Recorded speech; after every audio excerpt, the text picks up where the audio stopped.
Wiki says the show ran from 1987 to 1997. For those wondering what years we're looking at, a girl I was in middle school used to use "suck my dick" as an insult. So anything is possible. I actually thought there was some bestiality thing between Michael J. Fox and chickens for a hairstyle I make people beautiful. What's your superpower? Vintage shirt. Before I remembered how we actually feed chickens. Of course, I didn't really get the jokes, but I still thought it was funny. Rewatching the series, it was very funny up until the last couple of seasons. Who's the real 7 billion ton robot monster here? Not I. I wonder if I can eat nachos and go to the bathroom at the same time? Hairstyle I make people beautiful. What's your superpower? Vintage shirt. Tank top. V-neck. Ladies' tee for men and women. Tank top. V-neck. I can't tell how many people are in this thread. Could be 1. Could be 5. Hackers used to call themselves like games so people couldn't report them, lol.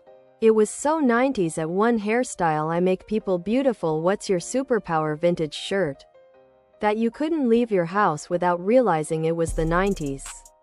Am I crazy for thinking the 90s ones wouldn't look too out of place today? But the 80s ones look incredibly dated? Maybe the show was deliberately playing up the trendiness in the 80s. Or maybe it's because I'm just old enough to remember 90s fashion but not 80s fashion. As her character aged, she presented herself in a more professional, conservative way. Official hairstyle I make people beautiful. What's your superpower? Vintage sweatshirt. Hoodie. Sweatshirt. Hoodie. If the show had started in the 90s, she'd have a nose ring and a grunge alternative outfit.